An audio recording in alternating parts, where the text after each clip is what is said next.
हरे कृष्ण। माघ मास की कथा श्रृंखला में आप सभी का बहुत बहुत स्वागत है। आज सच्चा भक्त वही नहीं होता जो सिर्फ शारीरिक रूप से मात्र कुछ पूजा विधि अर्चना और कर्म कांड के द्वारा भक्ति करने का प्रयास करता है।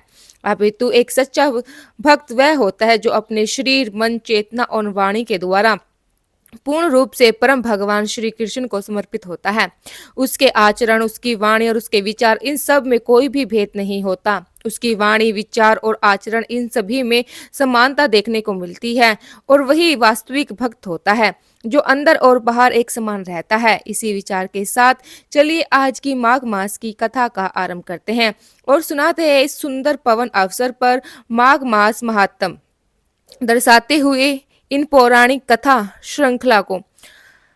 आज की कथा आरंभ करते हैं। इस कथा की पिछली कड़ी में हम सुना रहे थे माघ मास में प्रातःकालीन स्नान करने से क्या क्या पुण्य फल प्राप्त होते हैं। ऋषि वशिष्ठ जी ने विस्तार से समझाया है कि कौन कौन से तीर्थ है जिसके अंदर इस माघ मास में स्नान करना चाहिए।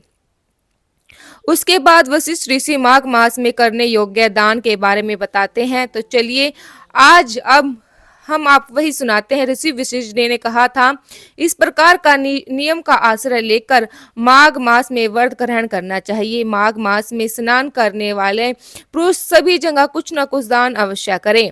माघ मास में किया गया दान पुण्य मनुष्य को अनंत गुण अधिक आध्यात्मिक और पुण्य फल प्रदान करता है। हे राजन, अब ध्यान से सुने, इस मास में क्या दान करना चाहिए। फलों में बेर, केला और आंवले का फल, सेर भर घी, सेर भर तिल, पान, एक आड़ यानी 16 सेर चावल और खिचड़ी, ये 9 वस्तुएं प्रतिदिन ब्राह्मणों को दान करनी चाहिए। जिस किसी भी प्रकार हो सके माघ मास को व्यर्थ नहीं जाना देना चाहिए।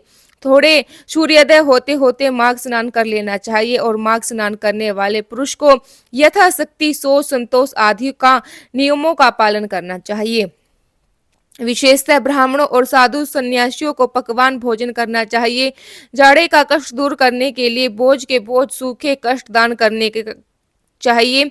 रुई भरा आंग शैया गद्दा, लाल वस्त्र, रुईदार रजाई, जया फल, लौंग, बहुत से पान, विचित्र प्रकार के कंबल, हवा से बचाने वाले मुलायम जूते और सुगंधित उपटन का भी दान करना चाहिए।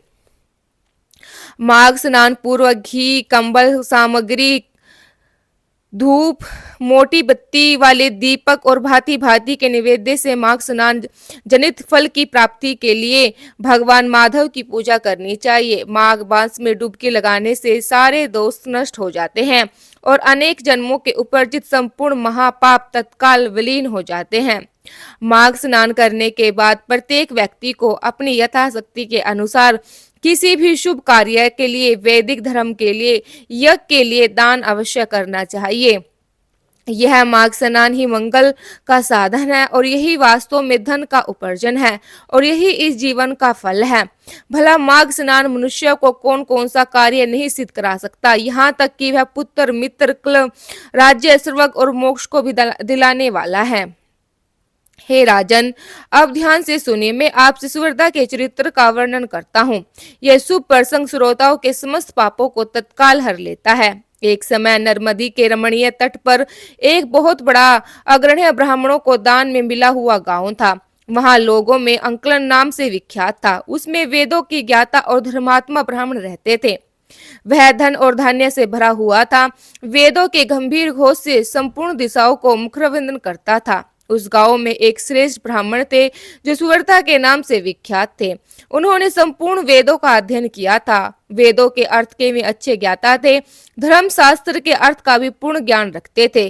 पुराणों की व्याख्या करने में वे बड़े ही कुशल थे। वेदांगों का अभ्यास करके उन्होंने तर्क शास्त्र, ज्योतिषी शास्त्र, गज विद्या, अश्वन विद्या, 64 कलाएं, मंत्र शास्त्र, संख्या शास्त्र और योग शास्त्र का भी अध्ययन किया था। वे अनेक देशों की लिपियां और नाना प्रकार की भाषाएं जानते थे। यह सब कुछ उन्होंने धन कमाने के लिए ही सीखा था और लोभ से मोहित होने के कारण अपने भिन्न भिन्न गुरुओं को उन्होंने गुरु दक्षिणा नहीं दी थी। उपाय की जानकारी तो वे थे ही, उन्होंने इन सभी उपायों से बहुत सारा धन उपार्जन किया।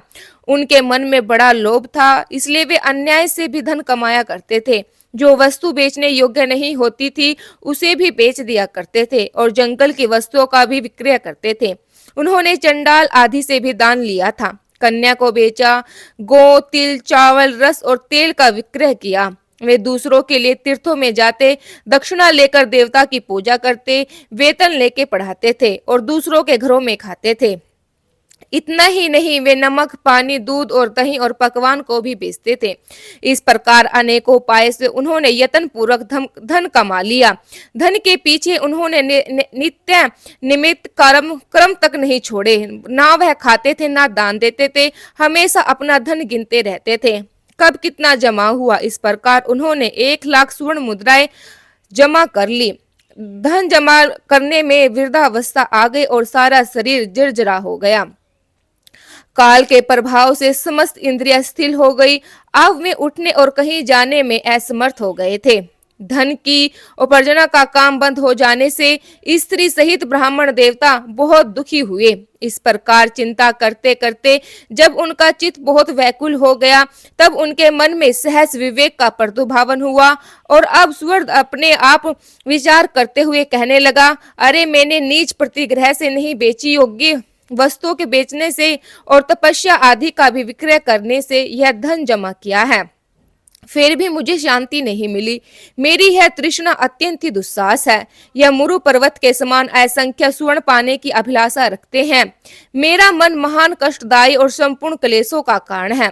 सब कामनाओं को पाकर यह फिर दूसरी दूसरी नवीन कामनाओं को प्राप्त करना चाहता है। बूढ़े होने पर सिर के बाल पक जाते हैं, दांत टूट जाते हैं, आंख और कानों की शक्ति भी क्षीण हो जाती है। लेकिन एक तृष्णा ही ऐसी है जो उस समय भी नित्य तरुण होती जाती है। जिसके मन में कष्टदायी दायिनी आशा मौजूद होती है, वे विद्वान होकर भी अज्ञानी रहता है, असंतोष रहता है, क्रोधी है और बुद्धिमान होकर भी अत्यंत ही मूर्ख है। आशा मनुष्य को नष्ट करने वाली है, उसे अग्नि के समान जानना चाहिए। अतः जो विद्वान सनातन पद को प्राप्त करना चाहता है, वह आशा का परित्याग कर दे। बल, तेज, यश, विद्या, सम्मान, शास्त्र, ज्ञान और उत्तम कुल में जन्म, इन सब को आशा शीघ्र ही नष्ट कर देती है। मैंने भी इसी प्रकार बहुत से क्लेश उठाकर यह धन कमाया है।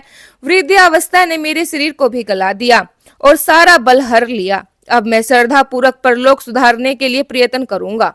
ऐसा निश्चय कर कर ब्राह्मण देवता जब धर्म के मार्ग पर चलने के लिए उत्सुक हुए, तो उसी रात्रि में कुछ चोर उसके घर में घुस गए।